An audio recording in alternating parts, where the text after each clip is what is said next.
Bir narsaga ko'zim tushib qoldi. Manzura opani ro'moli siljib orqaga qarab ketyaptimi?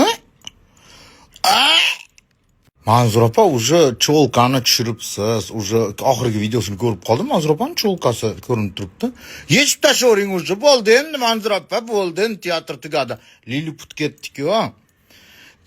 Rustam Sagdiyev sizni taklif qildi. Siz kelib u qo'shiqda aytdingiz. Unaqa bo'ldi, bunaqa bo'ldi. Falon piston. Nima Rustam Sagdiyevni bivshiy turmush o'rtog'im demaysiz hech?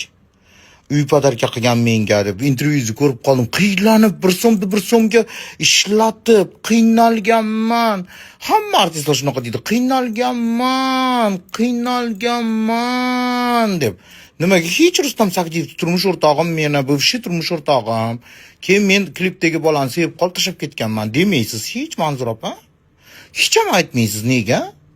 Hamma biladi Rustam Sagdiyev bilan yashaganingizni, uy podarka qilganini, ves show biznes biladi. Nega xalqqa aytmaysiz shuni?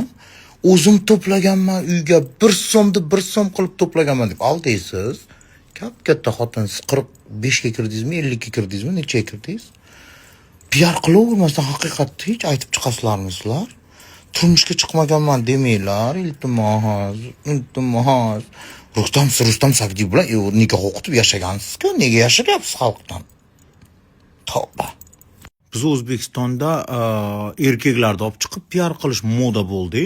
Ehson qilib moda qilinglar, ehson qilib PR qilinglar, uchun yordam berib, xalqqa yordam berib PR qilinglar.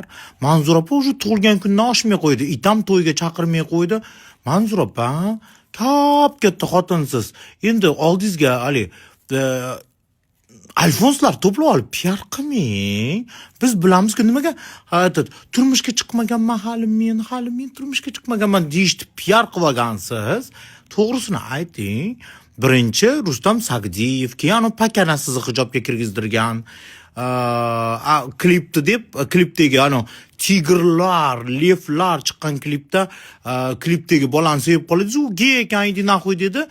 Rustam akasi ham qolib ketdingiz, yakkama-xo'p bo'lib qolib ketdingiz. Manzura opa, qaridingiz уже shoshmaqomga o'tiring. Intervyuingizni ko'rib qopman. $100 onamdan olganman, onajon berib turing deb. Pulimiz ham yo'q edi, hamma yo'qda o'zim tikkanman. Как это так? Rustam Sagdiyev qilib bergan-ku hammasini. Rustam Sagdiyev uy bergan sizga, polniy prodyuseringiz bo'lgan. Ishonmasanglar, Sevgi Natrga kiringlar-da kinoga. Oxirida prodyuser kimligini ko'ringlar, Rustam Sagdiyev xo'jayingiz bo'lgan-ku, nima aldaysiz? Turmush o'rtog'ingiz bo'lgan, birga yashagansiz. Nima qilasiz qaska aytib berib? Men nima birovlardan eshitganimda boshqa gap edi. Lichna kerakli odamdan eshitganman bu gaplarni. Так что qo'ying qaskani.